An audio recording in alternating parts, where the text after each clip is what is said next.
Parents सारे प्रयास कर रहे हैं, जो बच्चे उपचार रहे थे उनको बचाना है, उन परिवारों के साथ में भी हमारी संवेदनाएं हैं। अलग अलग हर काल हर युग में बड़े सम्मान के साथ इसको देखा जाता था और उसमें चार चांद तब लग जाते हैं कि जब विक्रमादित्य का राज्य वाला कोई मध्य प्रदेश जैसा राज्य हो, जहां न्याय की परंपरा 2000 साल पहले भी उस काल को आज भी गौरवान्वित करती दिखाई देती है। वो अद्भुत काल है जब हम अपने न्याय से, न्याय सिद्धांतों से, न्याय दृष्टांतों से, न्याय परंपरा से अपने आप को कहीं हम हरिश्चंद्र के समान उस काल तक भी पहुंचा देते हैं जब हम अपने किसी पक्षी को न्याय दिलाने के कारण से अपने मांस का भाग देकर भी मन में संतोष का भाव लाते हैं। ऐसे आज के इस बदलते दौर में वाकई ये मैं धन्यवाद देना चाहूँगा सचदेवा जी को और समूचे मंच को। आपने, यद्यपि आज का इस समय बड़ा सबका कीमती है और कीमती समय में खास करके सुप्रीम कोर्ट से समय निकाल के आना, हमारे इस माँ अहिल्या की नगरी को गौरवान्वित करना, राज्य को गौरवान्वित करना, लेकिन सच में हमारे आपके माध्यम से ये बीता समय आज ये संगोष्ठी के आधार पर यूरोप के, डेनमार्क के विधि विशेषज्ञों के साथ हमारी उस गौरवशाली परंपरा में मैं तो एक और कारण से उज्जैन से भी जुड़ता हूँ।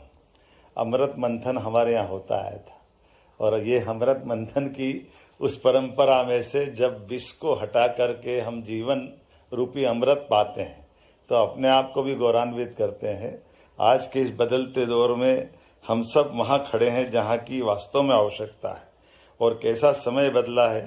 परमात्मा की कृपा, यशस्वी प्रधानमंत्री श्रीमान नरेंद्र मोदी जी का शासनकाल चल रहा है, जिस शासनकाल के माध्यम से हमारी न्याय की प्रक्रिया की, न्याय की व्यवस्था की सारी व्यवस्थाओं में हम अपने उस गौरवशाली अतीत से जोड़ करके देखते हैं। और सुप्रीम कोर्ट के लिए तो सच में मुझे तो धन्यवाद तब देता हूँ जब न्याय की देवी की पट्टी भी खोलने का सौभाग्य सुप्रीम कोर्ट के माध्यम से आया कि न्याय की देवी खुली आंखों से न्याय कर सकती है।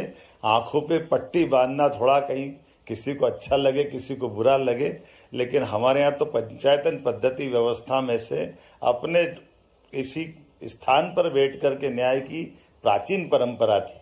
मैं धन्यवाद देना चाहता हूँ इस नाते से भी कि कितना अलग प्रकार का समय भी है।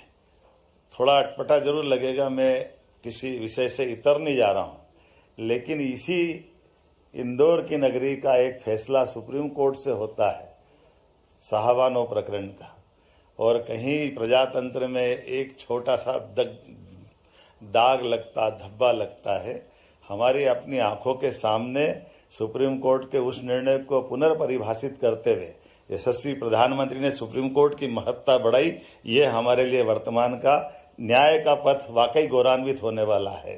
और एक और बात, जिस विषय को लेकर के समाज के अंदर अलग अलग प्रकार की धाराएं बहती थी और एक विषय, ज्वलंत विषय को टालने की जो परंपरा थी, उस टालने की परंपरा के बजाय सीना ठोक करके फैसला देना और दिए गए फैसले को लागू कराना और लागू करा करके दुनिया के अंदर भारत के प्रजातंत्र का मान बढ़ाना, अयोध्या जैसा फैसला भी करके सुप्रीम कोर्ट ने करके दिखाया। हम सबका सौभाग्य है। मैं बधाई देना चाहता हूं इस दायस को। जब हम संगोष्ठी की बात करते हैं तो हमको कमोवेश इन सारी तरफ से अपनी सारी बातों को विचार करते हुए इस विचार यात्रा को आगे बढ़ाने का मौका मिलता है। आज के इस अवसर पर मैं जब आपसे कोई बात कहने के लिए धृष्टता कर रहा हूँ, यद्यपि मेरा दायरा सीमित है, मेरी अपनी मर्यादा भी है, लेकिन चूंकि यहाँ न्याय और न्याय की व्यवस्थाओं के आधार पर आज डिजिटल युग में, आर्टिफिशियल इंटेलिजेंस के समय में, ब्लॉकचेन के समय में, ऑनलाइन प्लेटफॉर्म, ऐसे कई सारे नए माध्यम और नए प्रकार हैं, लेकिन न्याय की आत्मा वही है। न्याय की आत्मा बदलने वाली नहीं है। समानता, पारदर्शिता और विनम्रता और समय पे न्याय की प्राप्ति, इसकी दरकार सदैव रहेगी। मेरी अपनी ओर से पुनः सबका वंदन, अभिनंदन, बहुत बहुत धन्यवाद। Thank you, sir, for that insightful address, which inspired and guided us all as we inch closer to the end. और इंदौर में सीएम डॉक्टर मोहन यादव विधि विशेषज्ञों की अंतर्राष्ट्रीय संगोष्ठी में बोल रहे थे, आपने सुना। बढ़ते हैं आगे, अगली खबर इंदौर से, जहां पर महू में एसडीएम ने दवा दुकानों का औचक निरीक्षण किया और इस दौरान मेडिकल स्टोर में कई अनियमितताएं पाई गई। दुकानदार के पास दुकान चलाने का लाइसेंस नहीं था और यहां 12वीं पास दवाई बेच रहा था, जिसके बाद एसडीएम ने मेडिकल स्टोर को सील कर दिया। लगातार कोल्ड ड्रिंक, कफ सिरप से बच्चों की तथाकथित मौत के मामलों के बाद से कार्रवाई इस तरह के मामलों पर भी की जा रही है।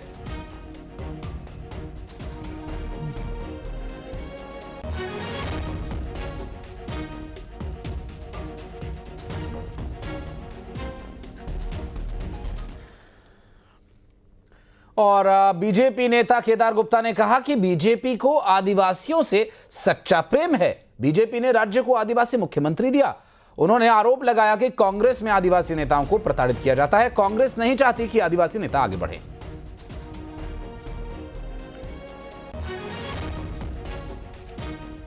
भारतीय जनता पार्टी ने आदिवासी मुख्यमंत्री दिया। निश्चित रूप से आदिवासियों का अगर कहीं सम्मान है तो भारतीय जनता पार्टी में है। आप देखें तो राष्ट्रपति से लेकर मुख्यमंत्री तक सारी पोस्ट में कहीं ना कहीं भारतीय जनता पार्टी ने उनका सम्मान किया है। ये आए दिन दीपक बैज जो आदिवासी नेता हैं, कभी टीएस सिंहदेव जी कुछ बोल देते हैं, कभी भूपेश बघेल जी कुछ बोल देते हैं, अरे कभी कभी माइक भी छीन लेते हैं। तो निश्चित रूप से एक प्रताड़ित किया जाता है आदिवासी नेताओं को, और कांग्रेस पार्टी आदिवासी नेताओं को आगे आने नहीं देना चाहती। और अब बढ़ते आगे, फटाफट अंदाज में आपको दिखाते हैं 100 बड़ी खबरें। बालोद में 5वीं बार ओवरफ्लो हुआ तांदुला बांध। 3 जिलों की जीवनदायिनी तांदुला डैम एक बार फिर ओवरफ्लो। जगदलपुर में आईईडी ब्लास्ट में जवान हुआ घायल। नक्सलियों द्वारा लगाया गया था आईईडी, विस्फोट की चपेट में आया जवान। इंदौर में मेडिकल स्टोर का औचक निरीक्षण। एसडीएम महू ने दुकान की जांच की, मेडिकल स्टोर को किया सील। ग्वालियर में अंबेडकर प्रतिमा के विवाद के बाद बयानबाजी को लेकर तनाव। पुलिस प्रशासन ने कसी कमर। सोशल मीडिया पर कुछ संगठनों ने 15 अक्टूबर को आंदोलन करने की दी चेतावनी। कांकेर में खराब सड़क को लेकर स्कूली बच्चों और ग्रामीणों ने किया प्रदर्शन। पढ़ाई छोड़ा, अब बच्चे खस्ताहाल। सड़क सुधारने की कर रहे मांग। आश्वासन के बाद बच्चों और ग्रामीणों ने प्रदर्शन किया खत्म। कांकेर में धर्मांतरण रोकने के लिए ग्रामीणों का विरोध लगातार जारी। गांव 4 भाठा में पास्टर पादरी की नो एंट्री का नोटिस बोर्ड। भोपाल के एनटीपीसी पावर प्लांट के खिलाफ धरने का चौथा दिन। प्लांट के प्रभावित किसानों ने 11 सूत्रीय मांगों को लेकर गेट पर दिया धरना। बुरहानपुर में पेट के बल लेटकर पार्षद का सीएमओ के खिलाफ अनोखा प्रदर्शन। आधे किलोमीटर तक पेट के बल लेटकर मां शारदा के मंदिर पहुंचे। सतना में बेकाबू कार का कहर। कार ने छात्र को कुचला, मौके पर ही हुई मौत। खरगोन में तेज रफ्तार स्कूल बस पलटी। हादसे में 12 से ज्यादा बच्चे घायल।